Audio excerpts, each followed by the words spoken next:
ஒரு skeletal muscle எப்படி இருக்கும், இதெல்லாம் இந்தந்த பாயிண்ட்ஸ் எல்லாம் இருக்கிற ஒரு அந்த மசில் நம்ம ஸ்கெலிட்டல் மசில் சொல்லலாம் அப்படின்னு இந்த பாயிண்ட்ஸ் மென்ஷன் பண்ணியிருக்கேன். இந்த இடத்துல சொல்றது வந்து ஒரு ஸ்கெலிட்டல் மசில் என்ன மாதிரியான கேரக்டர் எல்லாம் பெற்றிருக்கும், என்ன மாதிரியான பண்புகளை பெற்றிருக்கும் அப்படிங்கறத இந்த பாயிண்ட்ஸ் சொல்லியிருக்கேன். skeletal muscles is their ability to exert force but only one direction. இந்த வார்த்தை ரொம்ப ரொம்ப முக்கியம். ஓகேவா? அதாவது வந்து ஒரு ஸ்கெலிட்டல் மசில் அப்படின்னா அது வந்து அதிகப்படியான ஃபோர்ஸை வந்து ப்ரொடியூஸ் பண்ணும், ஆனா அது ஒரே டைரக்ஷன்ல தான் ப்ரொடியூஸ் பண்ணணும் அப்படிங்கிறது ரொம்ப ரொம்ப முக்கியமான வார்த்தை. Only one direction. ஓகேவா? ஒரு கையை மடக்கணும் அப்படின்னா மசில் கான்ட்ராக்ட் ஆகும், கான்ட்ராக்ட் ஆனது எந்த சைடுல கான்ட்ராக்ட் ஆகுதோ அந்த சைடுல தான் வந்து ஃபோர்ஸ் ப்ரொடியூஸ் பண்ணும். ஓகேவா? ஆப்போசிட் சைடுல வந்து ஃபோர்ஸ் வந்து ப்ரொடியூஸ் பண்ணாது அப்படிங்கிறது தான் ஒன்லி ஒன் டைரக்ஷன் அப்படின்னு சொல்லியிருக்காங்க. Exact force but only one direction அப்படின்னு சொல்லியிருக்காங்க. ஓகேவா? அடுத்தது மசில் கான்ட்ராக்ஷன் அப்படின்னு ஆகும்போது அது ஆக்டிவ் மெக்கானிசம் அப்படின்னு சொல்லுவாங்க. மசில் ரிலாக்ஸ் ஆகிறத பேசிவ் மெக்கானிசம் அப்படின்னு சொல்லுவாங்க. ஓகேவா? இந்த ஆக்டிவ் மெக்கானிசம் பேசிவ் மெக்கானிசம் அப்படின்னு சொன்ன பேசிவ் மீன்ஸ் பார்ட்னர். ஓகேவா? வித் அசிஸ்டன்ஸோட நம்ம செய்யறது. ஆக்டிவ் மெக்கானிசம் அப்படிங்கிறது பாத்தீங்க அப்படின்னா நாமளே நம்ம எந்த ஒரு அசிஸ்டன்ஸ் இல்லாம நாமளே செய்யறது. ஓகேவா? அதை வந்து இது எங்க நம்ம எக்ஸசைஸ்ல ஆக்டிவ் பேசிவ் பார்ப்போம். ஓகேவா? இந்த இடத்துல ஒரு கொஸ்டின் கொடுத்துருந்தாங்க, அதை பேஸ் பண்ணி தான் இந்த பாயிண்ட் கொடுத்துருக்கேன். மசில் கான்ட்ராக்ஷன் அப்படிங்கிறது ஒரு ஆக்டிவ் மெக்கானிசத்தை சார்ந்தது, மசில் ரிலாக்ஸ் ஆகுறது வந்து ஒரு பேசிவ் மெக்கானிசத்தை சார்ந்தது அப்படின்னு சொல்றோம். ஓகேங்களா? இது அடுத்து வந்து பார்த்தீங்கன்னா the complex movement of locomotion require the two set of muscles. ஓகேவா? அதாவது ஒரு பாடி ஒரு இடத்துல இன்னொரு மூவ் ஆகுறதுக்கு ரெண்டு செட் ஆஃப் மசிலோட ஆக்டிவிட்டிஸ் இருந்தா மட்டும்தான் அந்த ஒரு ஒரு ஒரு மூவ்மெண்டே நடக்கும் அப்படிங்கிறது தான் இந்த point முக்கியது. the complex movement of locomotion require the two set of muscles move. Minds I mean ஒரு மசில் கான்ட்ராக்ட் ஆச்சுன்னா இன்னொரு மசில் ரிலாக்ஸ் ஆகும். அப்படி ஆனா தான் அந்த இடத்துல மூவ்மெண்ட் நடக்கும். அதான் சொல்லியிருக்காங்க.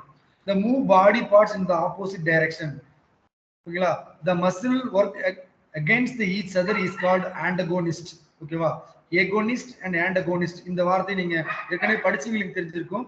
ஓகேவா? agonist அப்படின்னா ஒரு பிரைமரி மூவர், antagonistனா ஆப்போசிட் மூவர் அப்படின்னு சொல்லலாம், செகண்டரி மூவர் அப்படின்னு சொல்லலாம், அல்லது ஆப்போசிட் ஆகோனிஸ்ட் அப்படின்னு இந்த ஆப்போசிட் ஆகோனிஸ்ட் வச்சு ஒரு கொஸ்டின் கேட்டிருந்தாங்க. ஆப்போசிட் ஏகோனிஸ்ட் வச்சு ஒரு சென்டென்ஸ் ஃபார்மேட் பண்ணிட்டு அது ஏகோனிஸ்டா ஆண்டகோனிஸ்டா அப்படிலாம் கேட்டுருந்தாங்க. இந்த ஆண்டகோனிஸ்ட்க்கு இன்னொரு பேர் இருக்குது, ஆப்போசிட் ஏகோனிஸ்ட் அப்படின்னு நம்ம சொல்லலாம். அப்படிங்கிறது தெரிஞ்சுக்கிறதுக்காக சொல்லியிருக்கேன். ஓகேவா? கான்சென்ட்ரிக் கான்ட்ராக்ஷன், அகோனிஸ்ட், ஆண்டகோனிஸ்ட் வந்து எசென்ட்ரிக் கான்ட்ராக்ஷன் அப்படிங்கிறதெல்லாம் நீங்க படிச்சிருப்பீங்க. இருந்தாலும் அந்த கான்சென்ட்ரிக் எசென்ட்ரிக் ஐசோடோனிக்ல வரக்கூடிய அந்த வார்த்தைகளை நீங்க இதுல அப்படியே மிங்கிள் பண்ணி பார்த்துக்கணும். ஓகேங்களா? அடுத்தது வாலண்டரி கண்ட்ரோல். இதெல்லாம் பார்த்தீங்கன்னா கேரக்டர் ஆஃப் ஸ்கெலிட்டல் மசில் பத்தி பார்த்துட்டு இருக்கோம். அடுத்தது voluntary control, work under the conscious control. இது வந்து ஒரு வாலண்டரி கண்ட்ரோல் உள்ளது. அடுத்து ஸ்ட்ரெயிட்டட் அப்பியரன்ஸ் இருக்கும். அதான் அந்த லைட்டு டார்க் பேண்ட்ஸ் இருக்கிறதுனால ஒரு வரி தசை மாதிரி இருக்கும் நான் சொல்லியிருக்கேன். அதனுடைய கேரக்டர் இருக்கும், ஸ்டிப்பா இருக்கும். அதனால அட்டாச் டு த போன், இது போனோட அட்டாச் இருக்கும். அது டென்டான்னு சொல்லுவாங்க. Fast contraction. ஓகேவா? இந்த கான்ட்ராக்ட் குயிக்லி அண்ட் பவர்ஃபுல்லி அப்படின்னு சொல்லிருக்காங்க. ஓகேவா? ஃபாஸ்ட் கான்ட்ராக்ட் இது ஃபோர்ஸ் ப்ரொடியூஸ் பண்றதுக்காக ஃபாஸ்ட் கான்ட்ராக்ஷன் நடக்கும் அப்படின்னு சொல்லிருக்காங்க. பெட்டிகபிலிட்டி அப்படிங்கிறது ரொம்ப முக்கியம். ஓகேவா? இது மசில் வந்து தொடர்ந்து ஒரு ஒர்க் செஞ்சுட்டு இருக்கும்போது அது பெட்டிக்காகவும் ஆகும், அதனால லாக்டிக் ஆசிட் ப்ரொடியூஸ் ஆகும் அப்படிங்கிறது நீங்க வந்து இதுல தெரிஞ்சுக்கணும். ஓகேவா? அடுத்து பார்த்தீங்கன்னா மல்டி நியூக்ளியேட்டட் ஃபைபர்ஸ். ஓகேவா?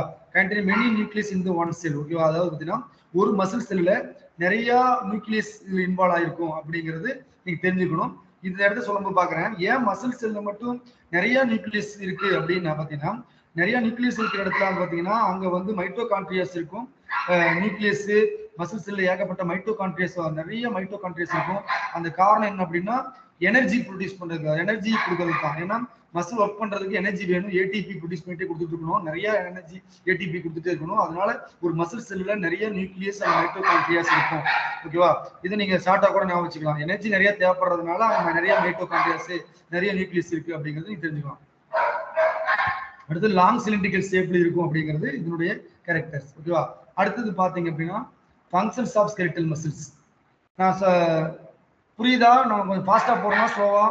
யாராவது சொல்ல முடியுமா? கொஞ்சம் ஸ்லோ பண்ணுங்க சார், கொஞ்சம் ஸ்லோ பண்ணுங்க சார். கொஞ்சம் ஸ்லோ பண்ணிட்டீங்களா? சரி, ஓகே ஓகே.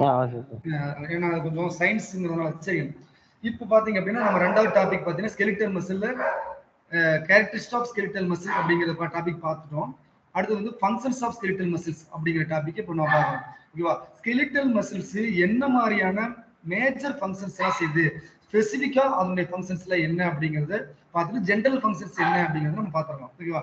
ஒரு ஸ்கெலிட்டல் மசில் அப்படின்னாவே அது வந்து ஃபிளெக்ஷன் இருக்கும். ஓகேவா? அதுக்கு அடுத்தது எக்ஸ்டென்ஷன் இருக்கணும், அடக்ஷன் இருக்கணும், அப்டக்ஷன் இருக்கணும். ஓகேவா? இதெல்லாம் நம்ம ஸ்பெசிஃபிக்கா சொல்லக்கூடிய ஸ்கெலிட்டல் மசில் இருக்கக்கூடிய ஃபங்க்ஷன்ஸ். அதே சார் நான் ஃபிளெக்ஷன் கொடுத்தது அடுத்து எக்ஸ்டென்ஷன் கொடுக்காம ஏன் அடக்ஷன் கொடுத்துருக்கீங்க அப்படின்னு பாத்தீங்கன்னா இது ரெண்டும் எப்படி நம்ம வந்து வேரியேட் பண்ணி பார்க்கணும் அப்படிங்கறக்காக தான் அடுத்தடுத்த பாயிண்டா அதை வச்சேன். ஓகேவா? இல்லைன்னா ஃபிளெக்ஷன் எக்ஸ்டென்ஷன் வச்சிருப்பேன். ஃபிளெக்ஷனுக்கும் அடக்ஷனுக்கும் எப்படி நம்ம வேரியேட் பண்ணி பார்க்கணும் அப்படிங்கறக்காக இந்த பாயிண்ட் நான் வச்சிருக்கேன். ஃபிளெக்ஷன் அப்படின்னா என்ன அப்படின்னா எதையெல்லாம் நம்ம ஒரு மூவ்மெண்ட்டை வந்து இது ஃபிளெக்ஷன் இது எக்ஸ்டெண்ட் ஆயிருக்கு, இது ஃபிளெக்ஷன் ஆயிருக்குது அப்படின்னு நம்ம சொல்லணும்னா இந்த பாயிண்ட் கிரைட்டீரியாவை வச்சு தான் நீங்க முடிவு பண்ணணும். ஓகேவா? ஒன்னு பெண்டிங் த ஜாயிண்ட் வந்து பெண்ட் ஆயிருக்கணும். அந்த ஜாயிண்டோட ஏங்கிள் வந்து டிகிரீஸ் ஆயிருந்தா அது வந்து ஃபிளெக்ஷன் இருக்கு அப்படின்னு சொல்லலாம். ரெண்டாவது பாயிண்ட் சொல்லியிருக்கேன், angle between the bones is degrees.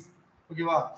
First point ஒரு ஆக்ஷன் வந்து ஒரு மூவ்மெண்ட் வந்து ஃபிளெக்ஷன் இருக்கா, ஃபிளெக்ஷனா எக்ஸ்டென்ஷனா அடக்ஷனா அப்டக்ஷனா கண்டுபிடிக்கிறதுக்கு நிறைய குழப்பங்கள் நான் சந்திச்சிருக்கேன். அதுல நான் தெளிவா 3 பாயிண்ட் கொடுத்துருக்கேன். இந்த 3 பாயிண்ட் நீங்க அடிப்படையா வச்சுக்கிட்டு அது ஃபிளெக்ஷன் அப்படின்னு எடுங்க. ஒன்னு பெண்டிங் ஜாயின் வந்து பெண்ட் ஆயிருக்கா அந்த பர்டிகுலர் மூவ்மெண்ட்ல அப்படிங்கிற பாத்துக்கங்க. அதுக்கு அடுத்து இருந்ததுன்னா அது ஃபிளெக்ஷன் இருக்குன்னு அர்த்தம். அதுக்கு அடுத்து பாத்தீங்க அப்படின்னா அங்க வந்து ஏங்கிள் வந்து டிகிரீஸ் ஆயிருக்கா, இந்த பர்டிகுலர் மூவ்மெண்ட்ல அந்த பர்டிகுலர் ஜாயிண்ட பேஸ் பண்ணி ஏங்கிள் வந்து டிகிரீஸ் ஆயிருக்கா அப்படின்னா அது ஃபிளெக்ஷன் அப்படிங்கறது நீங்க ஞாபகம். மூணாவது the movement plan is sagittal plan. ஓகேவா? sagittal plan வந்து ஏற்கனவே பாலா சார் நடத்தியிருப்பாரு உங்களுக்கு பயோமெக்கானிக்ஸ்ல. sagittal plan உடைய மூவ்மெண்ட் பாத்தீங்க அப்படின்னா என்னது forward and backward movement, bend and stretching movement தான் இருக்கும். ஓகேங்களா? அந்த மாதிரி அது அந்த sagittal plan மூவ்மெண்டா இருந்துச்சு அப்படின்னா அது ஃபிளெக்ஷனுக்கு இருக்கு, எக்ஸ்டென்ஷனும் இருக்கும். ஆனா இது ஃபார்வர்ட் மூவ்மெண்டா இருக்கா அது வந்து அப்படின்னு பார்த்துட்டு அது ஃபிளெக்ஷன் வந்து நீங்க எடுத்துக்கோங்க. ஓகேவா? அதனால வந்து ஃபார்வர்ட் அண்ட் பேக்வர்ட் டைரக்ஷன்ல இருந்துச்சு அப்படின்னா அதுவும் ஃபிளெக்ஷன் தான் அப்படின்னு எடுத்துங்க. இந்த பாயிண்ட மட்டும் மூணாவதா வைக்கிற காரணம் அங்க எக்ஸ்டென்ஷனும் கிட்ட வரும் அப்படிங்கறதுக்காக இது மூணாவது வச்சிருக்கேன். ஃபர்ஸ்ட் 2 பாயிண்ட்லயே நீங்க ஃபிளெக்ஷன் எடுத்துக்கணும். அது எடுக்க முடியாது போனா இந்த மூணாவது பாயிண்ட்ல சூஸ் பண்ணீங்க. ஆனா மூணாவது பாயிண்ட பேஸா வச்சுக்கிட்டு நீங்க அது ஃபிளெக்ஷன் எக்ஸ்டென்ஷன் எடுக்காதீங்க. ஓகேங்களா?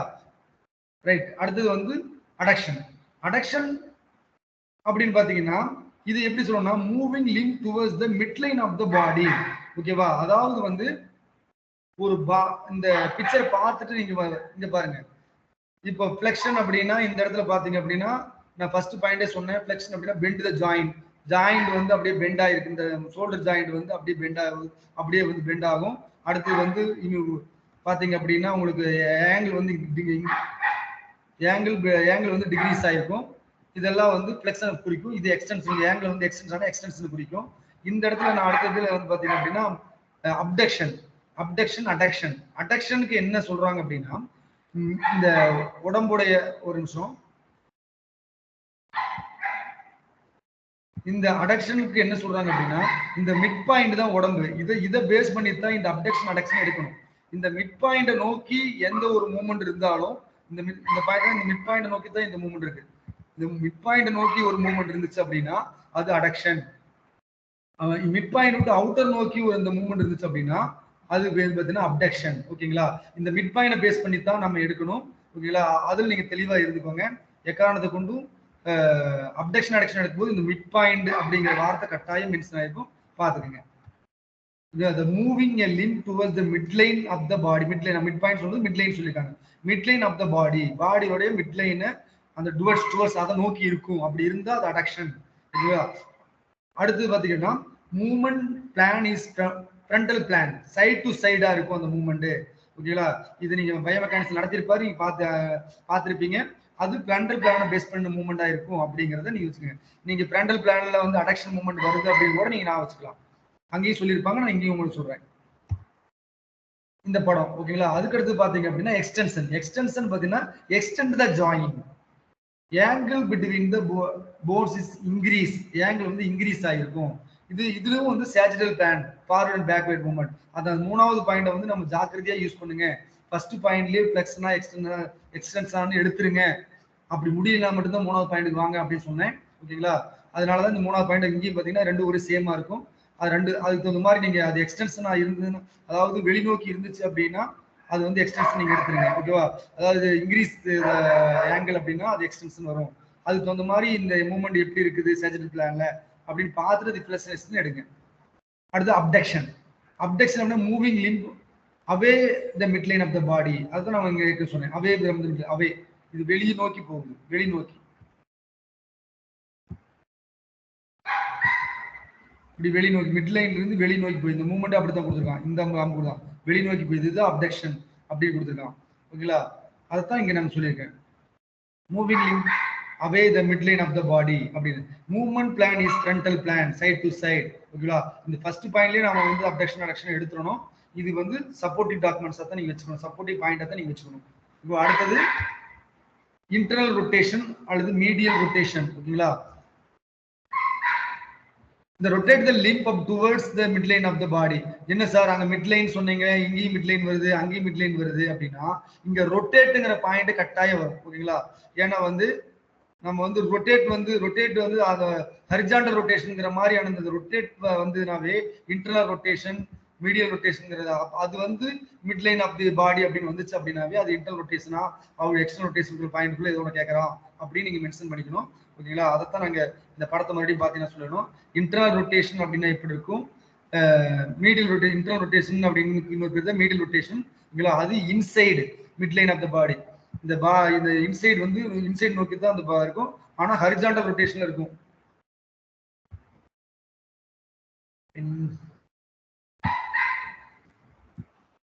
இந்த பாத்தீங்கன்னா இந்த மூவ்மெண்ட் இன்சைடு நோக்கி இருக்கு, அது வந்து இன்டர்னல் ரொட்டேஷன் அல்லது மீடியல் ரொட்டேஷன் பாடி அப்படிங்க.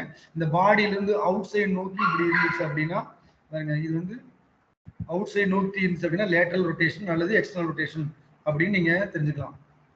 ஒரு எக்ஸ்டர்னல் ரொட்டேஷன் அல்லது லேட்டரல் ரொட்டேஷன் அப்படின்னு தெரிஞ்சுக்கலாம். அந்த படத்தை பார்த்துட்டீங்க. இந்த பாயிண்ட்டை பாருங்க, rotate the limb toward the mid line of the பாடி.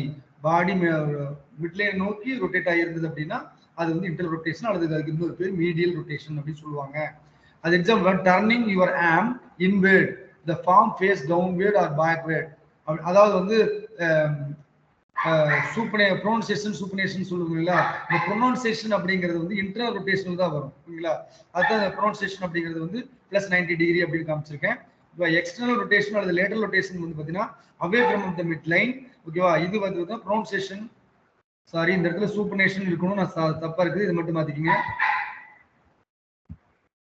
இதை நான் மாத்த விட்டேன். இது வந்து இது தவறு, அது இது கரெக்ட். இந்த -90 டிகிரிங்கிறது கரெக்ட், இது மட்டும் தப்பு. ஓகேங்களா? பாத்துங்க.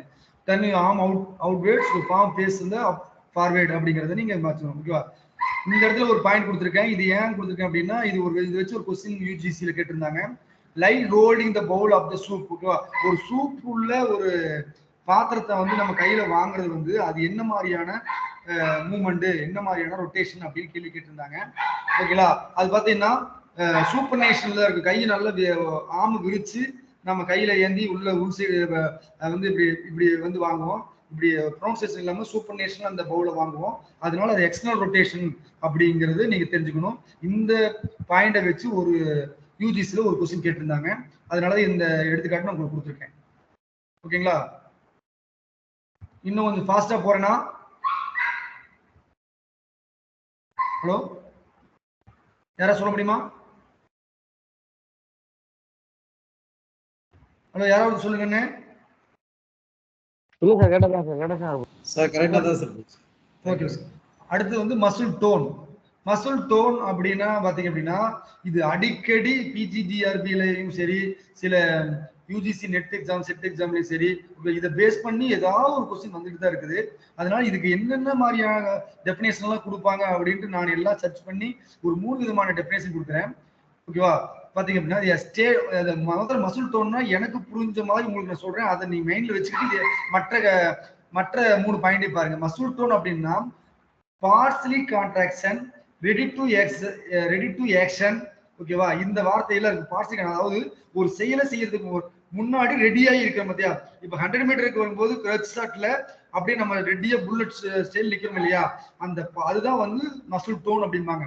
பார்ஸ்லி கான்ட்ராக்ஷன், அதாவது மசில் ரொம்ப ரிலாக்ஸா இல்லாம லைட்டா கான்ட்ராக்ட் ஆயிருக்கும். அடுத்த ஆக்ஷன் என்ன மாதிரியான கமாண்ட் வந்தாலும் அதுக்கு ஆக்ஷன் பண்றதுக்கு பார்ஸ்லி கான்ட்ராக்ஷன், பாதி கான்ட்ராக்டா இருக்கும். ரெடி டு ஆக்ஷன், ஆக்ஷன் பண்றதுக்கு ரெடியா இருக்கும். இந்த வார்த்தை எல்லாமே மசில் டோன் தான் குடிக்கும். சரிங்களா? பாத்தீங்கன்னா ஃபர்ஸ்ட் பாயிண்ட் பாருங்க, a state of semi contraction, semi contraction partially பாதி கான்ட்ராக்ஷன். ஓகேவா? the state of semi contraction when the muscle is not in action. ஓகேவா? ஆக்ஷன் இருக்காது, ஆனா அங்க லைட்டா பாதி கான்ட்ராக்ஷன் அந்த மசில் இருக்கும். அப்படி இருந்தா அதுக்கு பேரு மசில் டோன் அப்படின்னு சொல்லுவோம். இன்னும் மாதிரி வேற டெஃபினிஷன் சொல்லலாம் அப்படின்னா, this state between the complete relaxation and complete contraction. ஓகேங்களா? அதாவது வந்து பாத்தீங்கன்னா கம்ப்ளீட்டா ரிலாக்ஸாவும் இல்லாம கம்ப்ளீட்டா கான்ட்ராக்ஷன் இல்லாம இன் பிட்வீன் கேப் அப்படின்னு சொல்றாங்க. ஓகேவா? திஸ் பிட்வீன், அதாவது இன் பிட்வீன் இருக்கிறது தான் வந்து மசில் டோன் அப்படின்னு சொல்றாங்க. அதான் இந்த சொல்றாங்க, this state between complete relaxation and complete contraction. Complete கான்ட்ராக்ஷனுக்கும் கம்ப்ளீட் ரிலாக்ஸேஷனுக்கும் இடைப்பட்ட பகுதியில் இருக்கிறது தான் மசில் டோன் அப்படின்னு சொல்றது. ஓகேங்களா? அந்த அந்த ரெடியா இருக்கிறது தான் மசில் டோன் அப்படிம்பாங்க. மூணாவது definition, constant contraction is called muscle tone அப்படின்னா. கான்ஸ்டன்ட் கான்ட்ராக்ஷன் அப்படின்னா அங்க ஒரு லைட்டான ஒரு கான்ட்ராக்ட் இருந்துகிட்டே இருக்கும், கான்ஸ்டன்ட் நிலையான ஒரு கான்ட்ராக்ஷன் இருந்துட்டு இருக்கும். இது பேர் தான் மசில் டோன் அப்படின்னு சொல்லுவாங்க. இந்த மூணு விதமா நீங்க எதை வேணாலும் நீங்க இதை வந்து பயன்படுத்திக்கலாம். ஓகேங்களா? இந்த 3 விதமா வச்சு அவங்க மசில் டோன் பத்தி கொஸ்டின் கேட்டிருக்காங்க. இதை நீங்க நல்லா ஞாபகம் வச்சுட்டாவே மசில் டோன் பத்தி எப்படி டெஃபினேஷன் மாத்தி கேட்டாலும் உங்களால ஆன்சர் பண்ண முடியும். அடுத்து ஹைப்பர் டோன். ஹைப்பர் டோன் அப்படின்னா என்ன அப்படின்னா, become the tension due to the hard practice too much stress. ஓகேவா? அதாவது வந்து மசில் வந்து அதிகப்படியான பிராக்டிஸ், ஹார்ட் பிராக்டிஸ்னாலையும் டூ மச் ஸ்ட்ரெஸ்னாலும் ஏற்படக்கூடியது ஹைப்பர் டோன் அப்படிம்பாங்க. இதை மட்டும் நீங்க தெரிஞ்சுட்டா போதும். மற்றபடிக்கு இது ஒரே ஒரு இடத்துல மட்டும் கேட்டிருந்தாங்க, அதனால இந்த வார்த்தையை யூஸ் பண்ணி இதுக்கு ஒரு டெஃபினேஷன் கொடுத்துருக்கேன். மற்றபடிக்கு இது பெருசாக ஒன்றும் இல்லை. அடுத்து பாத்தீங்கன்னா மூவ்மெண்ட் ஆஃப் த பாடி. இது வரல பாத்துருக்கிறது பாத்தீங்கன்னா, அடுத்து எல்லாமே பாத்தீங்க அப்படின்னா ஃபங்க்ஷன்ஸ் ஆஃப் ஸ்கெலிட்டல் மசில்ஸ் பார்த்துட்டு இருக்கோம். அந்த ஃபங்க்ஷன்ஸ் இதுல இதுவரை சொன்னதுல இம்பார்ட்டன்டான ஃபங்க்ஷன்ஸ், இது ஜெனரல் ஃபங்க்ஷன்ஸ். ஓகேவா? இதெல்லாம் உங்களுக்கு ஆல்ரெடி ஒரு டைம் படிச்சு